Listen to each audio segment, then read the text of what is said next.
नमस्कार, मेरा नाम है डॉक्टर पुरु धवन और आज इस वीडियो से हम श्रद्धांजलि देना चाहते हैं सुषमा स्वराज जी को, जो इस देश की वीरांगना थी, जिन्होंने इस देश के लिए बहुत काम किया। एक्सटर्नल मिनिस्टर होते हुए उन्होंने बहुत लोगों की हेल्प की। अब सब हम जानते हैं कि सुषमा स्वराज जी ने अपना किडनी ट्रांसप्लांट करवा रखा था, तो अक्सर पेशेंट हमसे आकर पूछते हैं किडनी फेलियर के कि क्यों उनकी डेथ हुई, क्या रीज़न रहा। सुषमा स्वराज जी ने पिछले 2-3 साल पहले अपना किडनी का ट्रांसप्लांट करवाया था, तो उसी की कॉम्प्लिकेशन थी कार्डियक अरेस्ट। कार्डियक अरेस्ट क्या होता है, पहले उसको हम समझ लेते हैं कि कार्डियक अरेस्ट क्या चीज़ होती है। जब हमारा हार्ट है, जो हमारा दिल है, उसे कॉन्टिन्यूस एक स्पार्क की ज़रूरत होती है, जिसकी वजह से वो बीट करता है, हार्ट बीट होती है। अगर किसी वजह से ये जो इलेक्ट्रिकल सिग्नल्स उसमें आने बंद हो जाते हैं, उस कंडीशन को कहा जाता है कार्डियक अरेस्ट। अब ये कार्डियक अरेस्ट एक किडनी फेलियर पेशेंट के अंदर बहुत ज़्यादा बढ़ जाता है, खासकर उन पेशेंट के अंदर जिनका ट्रांसप्लांट हो चुका है। क्यों बढ़ता है, इसको समझना हर ट्रांसप्लांट के पेशेंट के लिए भी बहुत ज़रूरी है और उन किडनी फेलियर पेशेंट के लिए भी बहुत ज़्यादा ज़रूरी है, जिससे वो अपने आप को इन तरह की कॉम्प्लिकेशन से बचा सके। जब सुषमा स्वराज जी की किडनी फेल होनी शुरू हुई थी, तो किडनी की फंक्शनिंग डाउन होनी शुरू हुई, जिसकी वजह से डॉक्टर ने उनको एडवाइस किया कि आप किडनी ट्रांसप्लांट करवा लीजिए। तो उन्होंने एम्स में अपनी किडनी का ट्रांसप्लांट भी करवाया और जो 2016 में बहुत सक्सेसफुल रहा भी सही। मगर जब किसी को किडनी ट्रांसप्लांट होती है, तो किडनी किसी बाहर से आती है, किसी और बॉडी से आती है, किसी और इंसान से ली जाती है।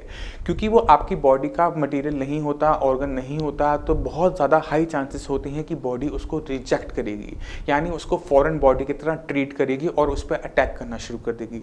और इस अटैकिंग मैकेनिज्म को स्लो डाउन करने के लिए, बंद करने के लिए पेशेंट को कॉन्टिन्यूस स्टीरॉइड्स लेने पड़ते हैं, जिससे बॉडी के अंदर वो किडनी रिजेक्ट ना हो, उसकी जो लाइफ है वो प्रॉपर बनी रहे। इसी वजह से अगर आपने कभी उनका फेस देखा हो, तो कुछ ही टाइम के अंदर वो फेस गोल होना शुरू हो गया, क्योंकि उनकी बॉडी के अंदर स्टीरॉइड्स चाह रहे थे उस किडनी को मेंटेन करने के लिए कि वो किडनी को बॉडी एक्सेप्ट करती रहे, रिजेक्ट ना करे। अब जब किसी भी बॉडी के अंदर इतनी हाई अमाउंट में स्टेरॉइड जा रहे होते हैं, तो उसकी कॉम्प्लिकेशन ये होती है कि ना सिर्फ स्टेरॉइड किडनी को बचा रहा है, बल्कि बॉडी की बाकी फंक्शंस को भी स्लो डाउन कर देता है। क्योंकि बॉडी का एक ही नेचुरल प्रोसेस होता है कि जब भी कोई फॉरेन बॉडी है, तो उसको आपने बॉडी के अंदर खत्म कर देना है। ये इसका नेचुरल प्रोसेस है जो हर बॉडी में होना चाहिए। बॉडी का डिफेंस सिस्टम है। अब हमने इस डिफेंस सिस्टम को जब बंद करने के लिए बॉडी के अंदर स्टेरॉइड डाले, तो ना सिर्फ स्टेरॉइड ने उस डिफेंस सिस्टम को स्लो डाउन किया, बंद किया, बल्कि साथ साथ ऐसे और वाइटल कामों को भी कम करना शुरू कर दिया जो बॉडी के लिए ज़रूरी है। और उसमें से एक है हार्ट बीट। हार्ट बीट के लिए हमें कॉन्टिन्यूस स्पार्क की ज़रूरत होती है, एक ऐसे इलेक्ट्रिकल सिग्नल की ज़रूरत होती है जो मसल्स में जाएगी और मसल उसको रिएक्ट करते हुए आपके हार्ट को पंप करता है। अब इन्हीं स्टेरॉइड की वजह से जब उनके जो कार्डिक जो सिग्नल्स थे, जो इलेक्ट्रिकल सिग्नल्स थी, इम्पल्स थी, वो बंद होनी शुरू हो गई, कम होनी शुरू हो गई, जिसकी वजह से सुषमा स्वराज जी को कार्डिक अरेस्ट आया। तो हम कह सकते हैं कि सुषमा स्वराज जी को जो कार्डिक अरेस्ट आया था, वो कॉम्प्लिकेशन थी उस स्टेरॉइड की जो उनको दिया गया था उस किडनी को बॉडी में ठीक से फंक्शन बनाए रखने के लिए। अब किसी भी किडनी फेलियर के पेशेंट के अंदर एक छोटा सा सवाल आना एक लाजमी है कि कैसे इस चीज़ को अवॉइड किया जा सकता था, कैसे इसको बचाया जा सकता था। जब हमारी किडनी फेलियर होनी शुरू होती है, तो हमें कई टाइप के सिग्नल देना शुरू करती है, चाहे वो फ्रोथी यूरिन हो, चाहे बॉडी में वीकनेस हो। एक बार आपकी जो किडनी फेलियर की दिक्कत आपको आइडेंटिफाई हो जाए, तो हमें उस दिक्कत पर काम करना होता है और कॉन्टिन्यूसली काम करते रहना पड़ता है ज़िंदगी भर। अगर आपकी किडनी फेल हो रही है, तो उसके हो सकता है कि उसके पीछे जो बड़ी रीज़न हो वो ब्लड प्रेशर या शुगर हो। अगर कोई भी किडनी फेलियर का पेशेंट अपनी किडनी फेल होने के पीछे जो कारण है उन पे काम नहीं करता, तो किडनी कंटिन्यूसली फेल होती रहती है, जिसकी वजह से पेशेंट को ट्रांसप्लांट करवाना पड़ता है। तो जब आपको आइडेंटिफाई हो जाए कि आपकी किडनी फेल हो रही है, तो आपका फर्ज बनता है कि आप अपनी किडनी का कुछ स्पेशल ध्यान रखें। उस स्पेशल ध्यान को रखने के लिए आपको किडनी फेलियर की दिक्कत को समझना पड़ेगा कि किडनी फेल किस वजह से हो रही है। तो सबसे पहला काम क्या है कि ब्लड प्रेशर और शुगर जो सबसे बड़े कारण हैं 80% केसेस के अंदर किडनी फेलियर के, उनको कंट्रोल में लेकर आना।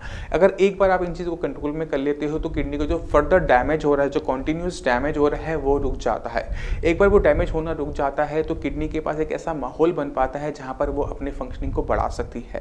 क्योंकि किडनी आपकी सिंगल होने के बावजूद भी अपने फंक्शंस को डबल कर लेती है। ये किडनी की खूबी है, हमें इस किडनी की खूबी को इस्तेमाल करना होता है। क्योंकि अगर आपकी बॉडी में सिंगल किडनी है, आपने किडनी किसी और को दी, आपकी बॉडी में सिंगल किडनी होने के बावजूद भी आपकी किडनी लेवल, यूरिया लेवल नहीं बढ़ते, क्योंकि किडनी अपने फंक्शंस को अप कर लेती है। यही किडनी की खूबी हमें हर किडनी फेलियर पेशेंट में इस्तेमाल करनी होती है, जिनके अंदर 60-70% तक किडनी डैमेज हो चुकी होती है। हमने क्या करना होता है कि जो भी पार्ट फंक्शन कर रहा है फ़िल्टर कर रहा है उसको प्रिजर्व करना कि उसको और फर्दर डैमेज ना हो। एक बार ये चीज़ अचीव हो जाती है बीपी कंट्रोल करके, शुगर कंट्रोल करके, अब हमने बस किडनी की फंक्शनिंग को बढ़ानी होती है। मान लो कि 70% आपकी किडनी फेल हो चुकी है, 30% वो फंक्शन कर रही है। इस 30% फंक्शनिंग किडनी को कैसे हम 60% का काम ले सकते हैं, ये हमें करना होता है और इसके लिए पेशेंट को बहुत सारा डिटेल नॉलेज होनी बहुत ज़रूरी है किडनी फेलियर के बारे में। चाहे वो डाइट हो, चाहे वो आपकी मेडिसिन हो, जितनी डिटेलिंग से आपको किडनी फेलियर की दिक्कत पता होगी उतने अच्छे तरीके से आप इसे कंट्रोल कर पाएंगे।